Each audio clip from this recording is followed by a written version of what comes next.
some knowledge, understanding, and learn to perform themselves and their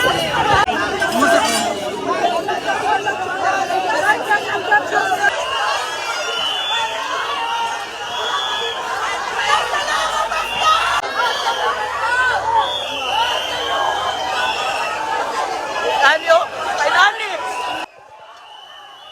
Inani kadaghan! Inani kadaghan!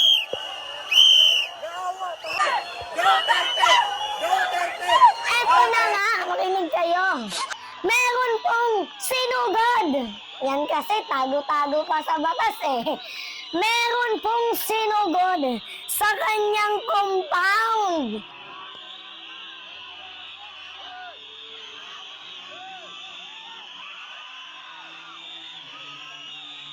So ito po guys ay update natin kasi ngayon lang po, ngayong araw, kaninang madaling araw, basta ngayong araw, sinugod itong si Kibuloy sa kanyang compound.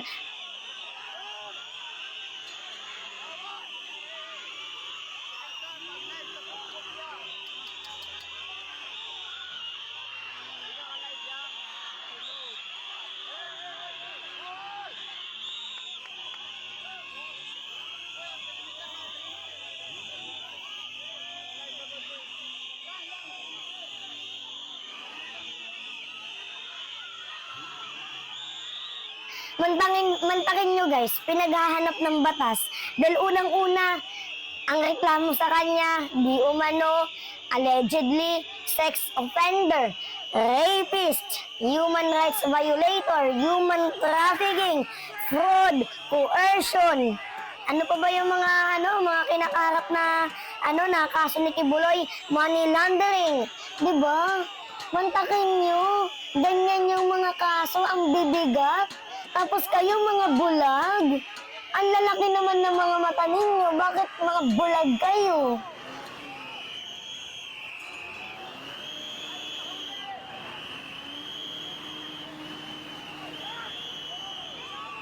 At this time po guys, abay madami pong mga supporters at mga palmolivers ang humarang sa AFP. Nakikipagpatintero sila.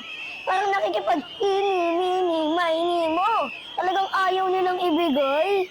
Itong si Kibuloy, alam niyo mga hayop talaga itong mga supporters ni Pacquiao. Alam niyo kung bakit?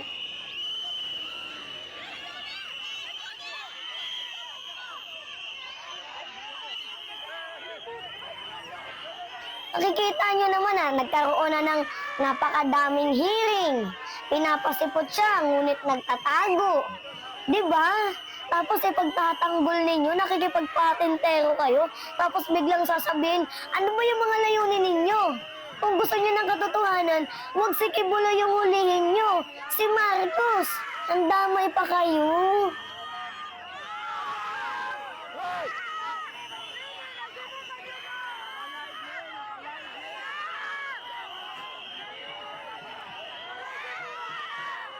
Nag-post na din ng pakikisimpatya itong mga DBS supporters. Kabilang na nga dito guys yung baklang hitad din. Ang sabi niya, iba-iba tayo ng paniniwala pagdating sa relihiyon. Pero para lusubin ninyo ang tahanan ng kanilang Diyos ay isang malaking pagkakamali. Lulusubin kasi doon nagtatago yung demonyo. Diba para maging malinis, maaliwalas ang tahanan ng Diyos, kailangan puksain yung demonyo. Nandun yung demonyo nagtatago eh. Diba? So, kailangan puksain. So, alam na nga nila guys, ng AFP, ng batalyon na pinadala doon, ng mga kasundaluhan, na nandoon si Kibuloy. Kaya nga, ang dami nila eh.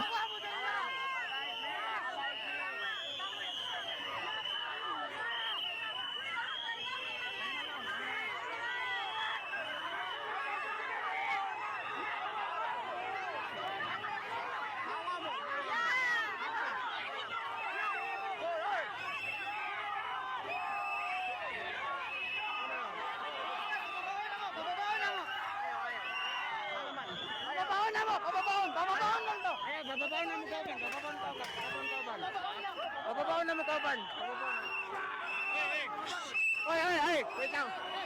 Bakit madaling araw? Madami ding tao doon.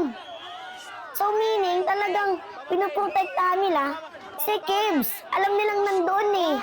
Nakaabang, nakabantay. Wait lang. Yaya. Para. Papabaon lang.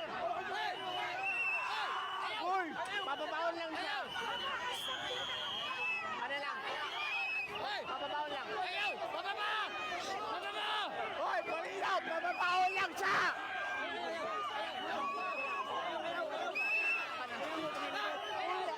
Kabayan, sinalakay ng nasa mahigit 100 pulis mula sa iba't ibang PNP units ang compound ng Kingdom of Jesus Christ dito sa Sasa, Davao City simula kaninang madaling araw. Inaalam pa natin mula sa mga otoridad ang kung search warrant pa o warrant of arrest ang ipinatupad ng mga otoridad dito.